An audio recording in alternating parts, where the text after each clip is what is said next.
When Ryan's when it's time to begin, it's on the Review of Raw with John Pollock and Wai Ting, the A-Team that makes sense of these things we see in the ring every week on TV. It's Review of Raw for Monday night, download it Tuesday morning from the Fight Network site. It's Review of Raw for Monday night on USA. Now on the John and Wai take the mic. Welcome to Review of Raw. I am John Pollock alongside Wai Ting. Yes. Big edition of Raw to chat about. Night number 3 of 4 at the Barclays. Yeah. Don't you wish you were there in Brooklyn, Wai? Yeah, kind of. Yeah, it seemed pretty eventful. This could be your 10th, 11th, and 13th hours of WWE in consecutive nights, getting ready for 14, 15, and 16 on Tuesday. It's a lot, yes. All culminating with 205 Live. I don't know if I'd stay for that. I think that they should just convert the Barclays Center to, instead of take the seats out for 205 Live, just put in all sand, volleyball nets, and just have a beach party because the balls will be out for 205 Live. I mean, they could only hope for that. That would be some activity. Do you think the WWE is going to start selling beach balls now? Because it's now become a statement. Oh. I don't think so. I'm willing to bet that they don't want to encourage it anymore. What are you talking about? They cut to it in the main event. Well, that's because Cena acknowledged it. I think they're gonna. I mean, they rail against these kind of reactions, but they totally encourage them. I mean, I don't think so. They did a post match. Cena got on the mic after the show went off the air. Yeah, and he thanked the fans for throwing the beach ball, for chanting asshole at the security guard, and he said, all I care about is that you guys have fun because you're my family. Right. But that's John Cena himself. Well, that crowd went home saying, hey, we did a good one here for John Cena. Right. More beach balls tomorrow night, per the orders of John Cena. Yeah. Are you ready to chat Raw? Yes. All right. I've been ready. Brock Lesnar and Paul Heyman started the show, and Lesnar came out. He just had the greatest grin on his face. Like, this man has just been through war the night prior. And he comes out, and they showed the still images of the four-way. And even in still image form, this match looked great, if you had not seen it. Heyman said it was a vast conspiracy against Lesnar, this four-way, called it a felonious assault that Strowman committed to take Lesnar out of the match temporarily. And it was the first time Lesnar has ever been carted away out of battle. And he called the other three in the match pretenders. Backstage, Lesnar refused medical attention, and he returned. And the crowd cheered this, even though they had just seen it the night prior. He came back, he said, to conquer or be conquered. And he ended up pinning Roman Reigns, which led to a yes chant that Heyman just sat back and let them all soak in and stated no one in WWE or UFC history can conquer what Lesnar has. And then he was interrupted by Braun Strowman. Strowman came out. This was the perfect setup for Braun to interrupt them after this big buildup by Paul Heyman about the greatness of Brock Lesnar.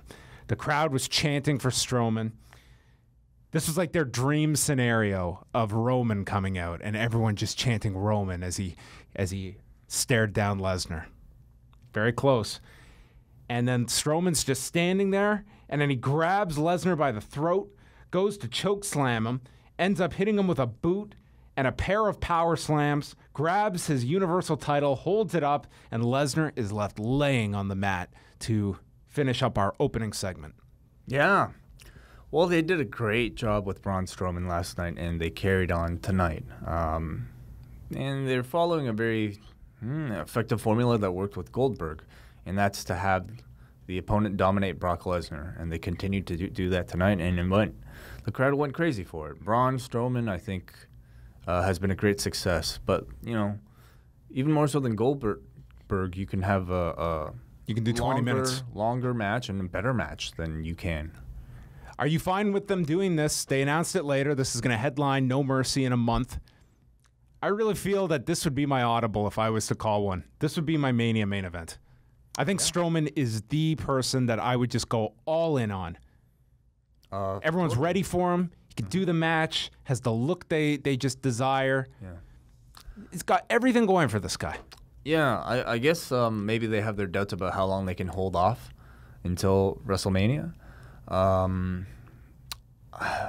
Let me ask you this. What, if not for Lesnar Strowman, do you still feel Lesnar and Reigns is the ultimate destination for WrestleMania following Sunday's finish? Probably. Well, they have a lot of work to do to get back to that one. I honestly felt that match, Lesnar Strowman and Reigns Cena, that would be my 2 WrestleMania matches, and I feel like they're both going to happen next month at No Mercy instead. So great opening segment, and I mean, yeah, it's happening early with No Mercy, but that's the match everybody wants to see, and it should be a terrific match in Los Angeles.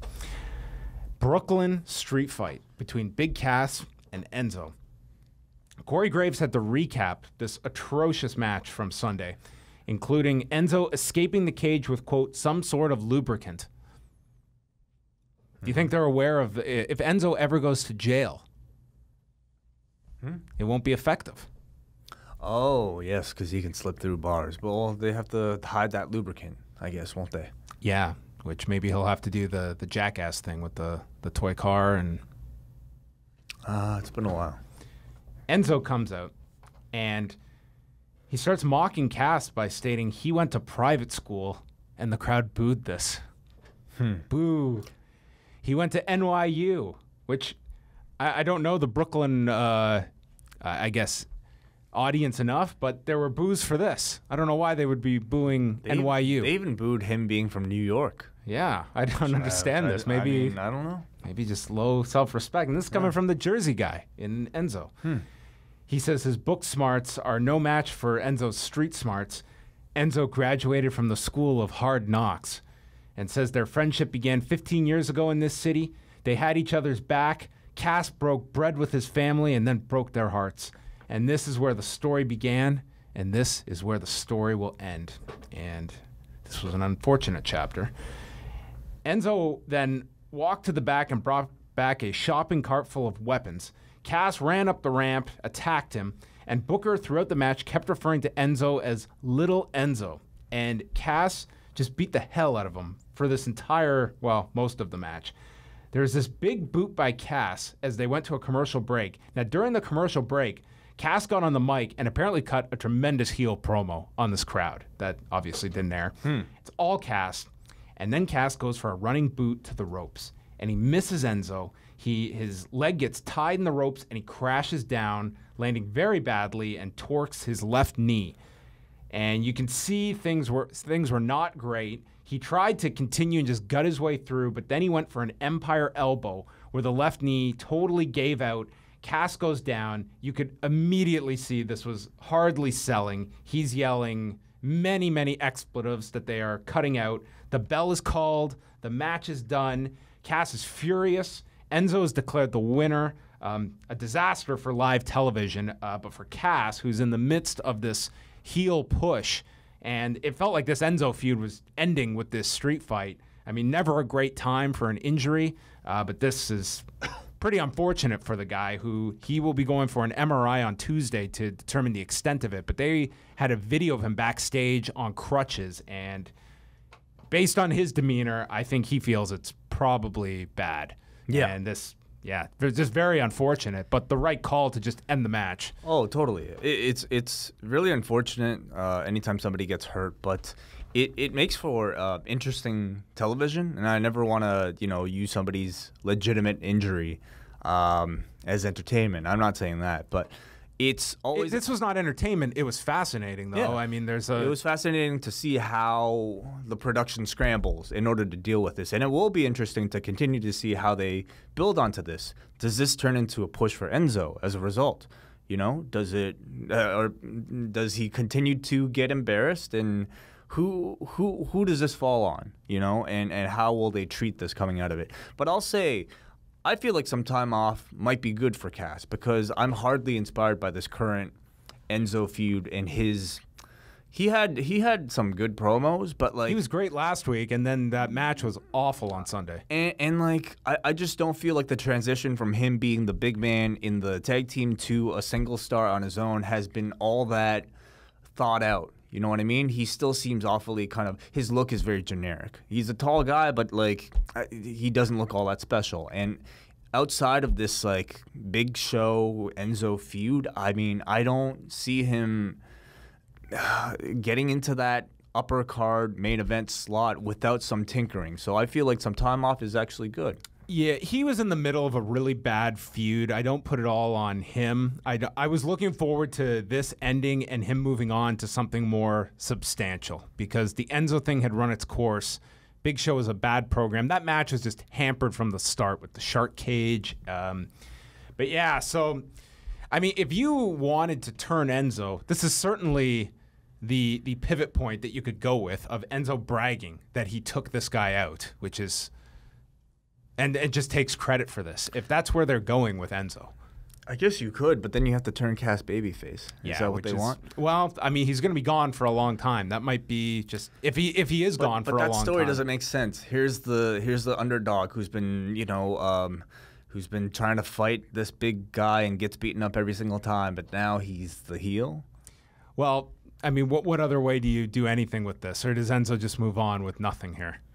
That's for them to figure out. I mean, Enzo to me is such a non-priority at the moment that I'm not too concerned with whatever is thought upon for him. But yeah, probably some kind of an update later this week on the extent of the injury. Emma was on her phone backstage with Dana Brooke and is complaining about everyone talking about Sasha Banks, says she got screwed in her three-way match even though it was her who tapped out to Sasha Banks, runs down Mickie James, then starts running down Nia Jax, who is her opponent tonight. And Nia walks up from behind, right as Emma calls Nia a moron. And Nia tells Emma that the trend on Twitter tonight will be give Emma CPR instead of give Emma a chance. Mm-hmm. Was this trending? I didn't check. Neither did I. Yeah. I mean, I'll say as far as wrestling acting goes, I thought Emma did pretty well here. By wrestling acting? Yeah. It was fun. They had a SmackDown commercial. It's all built around the U.S. title controversy, which I guess is our A storyline moving forward, and not the state of the how will Shinsuke Nakamura respond to the distraction finish. Nia Jax took on Emma. It went 65 seconds, where Emma was caught with a Samoan drop and beaten. Yeah. There were a lot of very quick matches in this opening hour. Mm-hmm. Elias is walking backstage, which provided us a Jimmy Jacobs cameo. And Michael Cole now is Elias's biggest fan, and he just raves about Elias. So he kind of flips the switch because Graves is always negative on Elias. So now Cole is the advocate for Elias, and it makes for a weird dynamic because then these two switch roles after Elias is on the screen.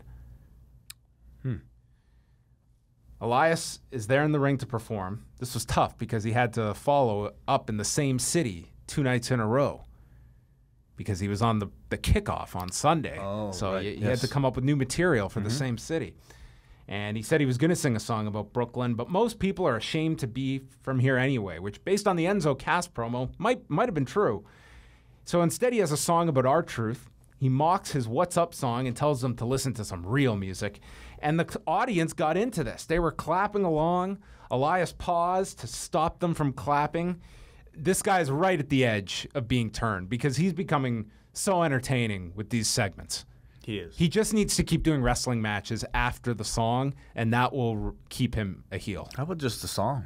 No wrestling at all? That's going to turn him because that's the best part. I mean, the match is the part that is the... Maybe he shouldn't do the song at all then. Yeah, he could just tease it. Yeah. Not mic himself, maybe? I mean, but R-Truth here came across like the heel because he interrupted the song that I think the crowd wanted to hear more. They did. They were way more into Elias than R-Truth. Truth hit him with some strikes in the corner. Michael Cole compared Elias to Bob Dylan. Truth then ducked down, was hit with the drift away, and Elias won in 1:23. That was that.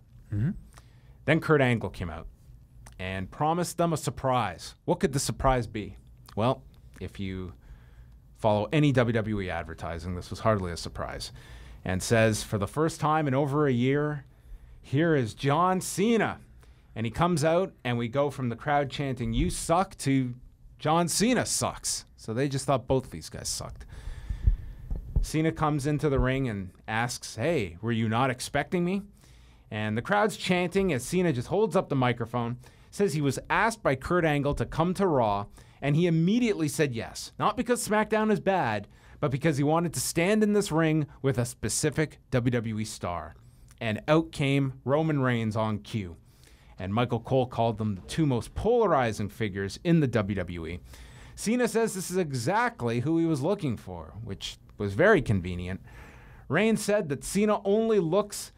talked about running his mouth on Twitter and that this is his yard. That led to the Undertaker chant, "No Undertaker," this whole weekend. Cena says he didn't come here to talk. Both dropped the mics, but then The Miz comes out with the Miz-tourage, and this is where he says, "So this is what a sold-out bar skaze looks like. I would know," because The Miz performed in front of about 50 people on Sunday night in the opening kickoff match as doors were just opening. Cena, doing his best Triple H impression, immediately spotted a mistake and called him on it, and told Miz to get the marbles out of his mouth as he corrected the pronunciation of Barclays. Miz asks how many moments Roman Reigns and John Cena get. He's sick of waiting for his moment as these two undeserving people get theirs week after week. Miz is upset that Angle feels Raw needs an addition when he has to ride the pine at SummerSlam, and asks the audience if Raw needs Cena, and the audience booed this, so Cena said he was just going to leave. Miz stops him, criticizes Cena for his smirk, and always turning things into a joke, and says the fans don't know whether to cheer or boo these two. He's the only champion in this ring, and he's the one that deserves respect and has been earning it for the last 12 years, which led to a chant of "You deserve it." Cena then suggests that tonight he team with Roman Reigns to take on Miz and one of the Miz-tourage. Miz isn't interested in this, so out comes Samoa Joe. Up until this point in the promo, what did you think of the performance specifically of the Miz? I thought the Miz did great. And he was the most over guy of the three. Well, I mean, the crowd hated both the other two, so the crowd was backing everything up that the Miz was saying. So this was definitely, I mean, it was a Brooklyn crowd. Joe is out, and it says if anyone will be Miz's partner, it will be him, because he's sick of Reigns calling it his yard. He says he owns Reigns, and then addresses Cena and attacks him. Our UPW reunion here.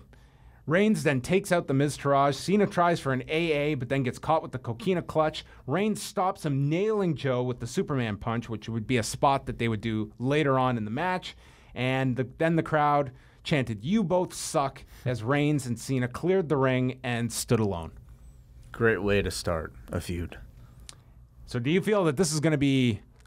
Are they going to do this match right away? Felt like it on Monday. Yeah. We went to commercial, and we came back, and instantly we had an 8-man tag, no entrances. Cedric Alexander, Rich Swann, Mustafa Ali, and Grand Metalik against Drew Gulak, Tony Nese, Arya Daivari, and Noam Dar. Ali hit this big reverse cross off the top to Daivari. Dar wouldn't tag in, so Nese entered. They went to a commercial during this match. Gulak is dragging Swann away from his corner. Swann landed an enziguri. Crowd started...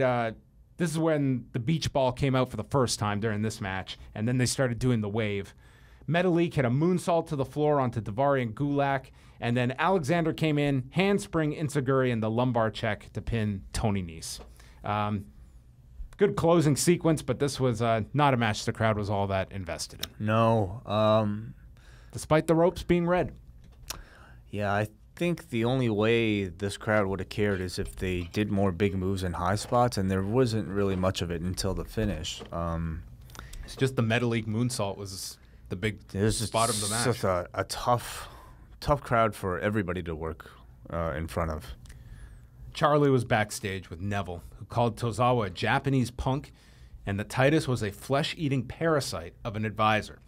Titus and Tozawa walked in, and Titus said that sticks and stones may break his bones, but names will never hurt, as he then calls Neville a gargoyle, and Tozawa says he has one word, rematch, for tomorrow night on 205 Live. Kurt Angle was in his office. This was the last relationship you would assume out of this is father and son. It went like this as Jordan walked in. "Jason, it's always great to see you." Would that be the embrace you would give to even your long-lost son? Jason, it's always great to see you, my blood.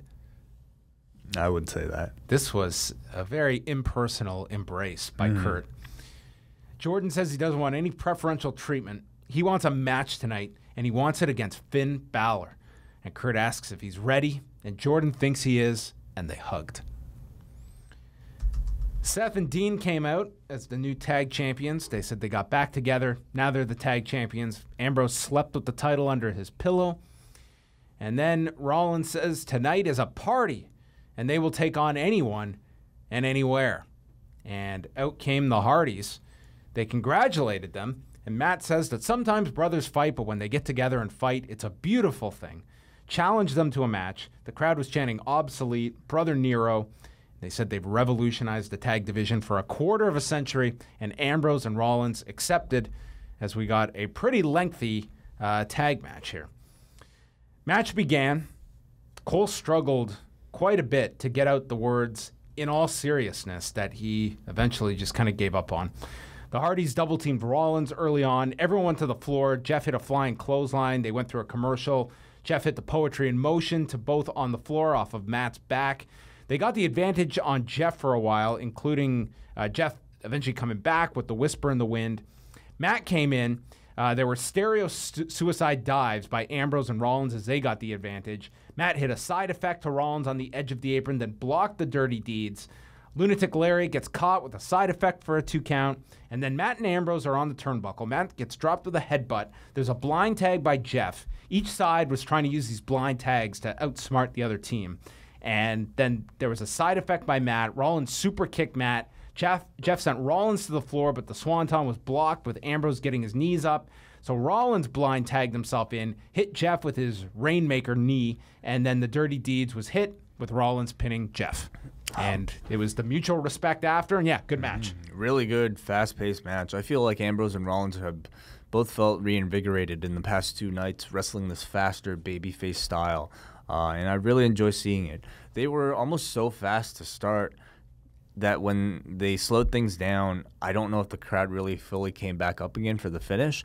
But they were still chanting, "This is awesome." So you sense that the crowd was still into it. But I had a lot of fun watching this match. Yeah, and I thought maybe they would just have the Hardys win this to continue going this way. I mean, they're teasing the Cesaro-Sheamus rematch, but but this is the bigger match. To me, this is the bigger match. To me, this was almost a dream match. You put the Shield against the Hardys. It's something you could have really built up to and saved. I agree. And maybe they'll do it, but with the Hardys maybe slightly altering their characters. Yeah, perhaps. so even though you have this new babyface team, the Hardys feel like they'll be right in the midst of it, and I think that this feud will continue.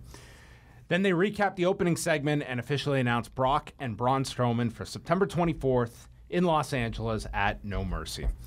The Miz Taraj had a segment with Samoa Joe in the locker room. Miz was praising Joe for joining him, says that Joe may have Reigns' number, but he definitely has Cena's number. And Joe just stands up. He tells them all to shut up. He tells Axel and Dallas to keep constant pressure on the outside. And Miz, you do your annoying, unorthodox thing inside the ring. And he walked off as Miz was just cowering to this guy. I kind of enjoyed the chemistry of Joe and Miz in this segment. Me too. It's not really the direction I want to see for either man. But I think Joe and Miz have good comedic chemistry. But without Joe looking goofy in this, I didn't think. No, Joe didn't look goofy. Yeah. But you put Joe in anything resorting to comedy, it kind of, to me, feels like he's taking a step back from the main event picture. Same with The Miz, too. Well, he is out of the main event picture for the immediate future. I know, which I feel like he can still hover around it. You know what I mean? But same with The Miz. I feel like he's above something like this, too. But they do have good comedic chemistry together. Sasha came out, and she was getting boos here. Says she may be from Boston, but she's left her heart in New York over the last 2 years. They were booing her because of the Boston thing. Yes. Yeah. So she mentioned the Bayley match from 2015 at TakeOver with Charlotte last year, and then says that they are praying for Ric Flair, and said, because the world needs the Nature Boy. But what the world doesn't need is a wannabe goddess. which I don't know if we needed that pivot to go from one to here's my wrestling promo. And she tried to be this total babyface, and the crowd was just not into her as such. And then they cheered as Alexa came out for the interruption that they were way more behind. Sasha really hasn't had a blowaway promo to me in her time on the main roster. I think her wrestling and her reputation and her look are all fantastic, but I think on the mic she's yet to when she talks, she doesn't come across all that likable.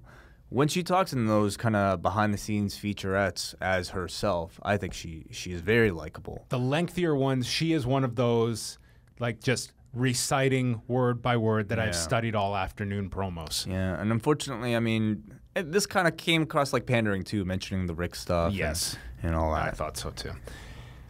Bliss just laughs at Banks, saying, "You never are able to defend your title. You always lose it after winning it." Banks says she made Alexa tap out and challenges her to exercise her rematch tonight. Bliss will not, and insults the Brooklyn fanboys who don't deserve a title celebration, and makes the rematch for next week in Memphis, and Banks will be the legit loser. Yeah. Okay, exchange. Yeah. Then we had Jason Jordan against Finn Balor. This was another struggle at times for the crowd. Balor had the early control. He's attacking the left leg with kicks. This was also a match where the beach ball came out. A lot of amateur wrestling from Jordan. Yes. Yeah. Jordan hit this pair of slams and then applied this butterfly lock. And Balor broke free, hit a seated drop kick. The crowd was distracted by all of this, not paying attention. Jordan speared him in the corner, went for a suplex. Balor then landed on top for a 2 count, drove him into the corner, and then Jordan ran into a kick to the face, sling blade, running drop kick, and coup de grace, and Finn Balor won. They got into the finish of this, but the announcers were going out of their way to state that Jordan's stock went up even with this loss because he continues to gain momentum. No. I think his momentum has severely stalled at this point. Yeah, that's what they want people to think, but really did not come across that way. Especially, I mean, watching this live in the 3-hour window of Raw, this segment just took up a lot of time. It took 10 minutes for the entrances between Jason Jordan and Finn Balor before we even got to the match. We had a commercial break in between the 2 entrances. And then you come back, and the match spanned multiple segments. And this is hardly a match that I think has the amount of interest that deserves a multiple segment match. So it's a lot of time spent on a match that I don't think many people are that invested in to begin with. So, I mean, this Jordan thing, I'm not really sure what they're doing, but I would say the whole underdog thing that they tried to establish here probably didn't work out. And I'll say, like, for Balor as well, you would expect somebody who, had the match he had or came out with the gimmick he had last night to come back today with a bit more, I think, hype around him. But, like... Momentum, yes. But, I mean, I feel like here he just kind of felt like any other guy. I definitely feel like he's kind of missing that thing that'll take him to the next level. And obviously they've done the demon thing. It was cool for one night, but then what? He needs something else, I think. And it's kind of hard to go to a Ms. Jordan title program after this. Like, if anything, Balor is more slated for a title program than Jordan. Like, there just doesn't feel any kind of direction for Jordan at the moment, other than these. Not until he turns heel or does something. And I think everyone expects it at this point, that it's just simply they're just waiting for this turn, that no one's invested in this guy as a babyface because that aspect is failing, and they're just waiting for what is the next step in this character. Mm-hmm. John Cena, Roman Reigns against Samoa Joe and The Miz. This was quite the strange main event. Cena stopped the action to acknowledge the beach ball that was being tossed in the crowd, and they cut away to show a security guard taking the ball away, and Cena was upset about this, and it led to the whole crowd chanting "asshole" at the security guard. They wouldn't have cut away unless Cena specifically stopped the match. Cena kind of forced their hand, I guess, to call attention to it. Miz stomped Cena in the corner. The crowd was chanting, "We want beach ball." The wave started. Graves said that Miz better get his show under control because the crowd is getting out of it. Cena yells, This is great. And he encourages the wave. Cena eventually tagged in Reigns, who was in with Joe, set up for a Superman punch. Joe avoided it, hit a Uranagi. Then Miz was in. He got lifted and slammed down. Reigns took out Axel and Dallas on the floor. Then Cena comes in, fires up on Miz. Five-knuckle shuffle gets stopped as Joe just stands in front, blocks him, and applies the coquina clutch. And then, in the move from earlier during the interview segment, Reigns tries to break up the coquina clutch with the Superman punch, but this time, Joe has scouted it to get out of the way, and Reigns nails Cena by mistake with the Superman punch. Reigns is sent to the floor. Joe goes for a tope suicida, but is hit with a right hand from Reigns. Miz is alone with a prone John Cena from the coquina clutch. He sets up for the skull-crushing finale, but it gets countered into the AA, and Cena pins the Miz. And then afterwards, Cena and Reigns are exchanging looks. They tease tension, but I think they're going to get together. And that's how we went off the air. Maybe they'll fist. They are not ready to fist yet. They are not going to do that on a first episode. This show, I mean, this main event. I was kind of too, like, the crowd took me out of it. Well, it was certainly the wrong story to do in front of this crowd. This crowd, I mean, they ended the show centered around Cena and Reigns and their feud, and this crowd wanted none of either. So by the end of it, teasing Reigns and Cena, that's a major match. Dude, it should be and big, this felt like it was already exhausted by the end of this show. Yeah. So, and I mean, Brooklyn will cheer for who Brooklyn wants to cheer. It was just unfortunate. They did not get the reaction I'm sure that they wanted coming out of this segment. I'll say, like, I was kind of disappointed that the first meeting between John Cena and Samoa Joe on WWE TV basically took place in the background and was completely inconsequential. To me, these two are two people who grew up in the industry together, who have a history that you could draw from and create a real storyline. And here, their first meeting took place with the beach ball thing going on in the background and was not really alluded to throughout any part of the match. Joe, his performance, like how they treated him last night to going into tonight, I think has been a real bit of a demotion, unfortunately. He didn't take the pin. No, he didn't. But still, like, he doesn't feel like that big of a deal, at least compared to these guys. So for the shows over the next month, both Cena and Lesnar are advertised for next week's show. Cena's on the next 3 weeks of Raw. Then he's not listed for the go-home show for No Mercy. And No Mercy is the last show he is listed for the near future, for TVs at least. Okay. So he may be taking off after No Mercy. This might be it for at least the interim. And Lesnar is scheduled for next week and then September 11th in Anaheim. So he's got 2 appearances before No Mercy. So I guess these are, I mean, John Cena's leaving. Let's get to all the big matches we can before he goes. Yeah, and I'll say it again. I guess if they're committed to Reigns in the Lesnar match for Mania, I get that. But even if that is the plan, I think going to Cena and Reigns on 4 weeks build, to me, that's really fast to go to that match of these your two pivotal figures on each brand for the past number of years at this point. So that was Raw. I think it had its moments. Thought the opening segment was really strong. Definitely. I think they had their direction. It just felt like, especially the main event, like they didn't know their audience. You know what I mean? That's how the show came across. Here's a storyline we're trying to serve to you, but here's your audience actively turning it down. And turn it down they did. Do you think like Cesaro's getting any heat for the beach ball thing? I hope he doesn't. In the way that obviously there were more beach balls tonight as a result of what he did on Sunday. I'm sure they were all I'm sure they hate those beach balls. I can guarantee you all the guys and women hate those beach balls. So I bet you he was a hero in the locker room on Sunday night. Yeah, but look what it resulted in.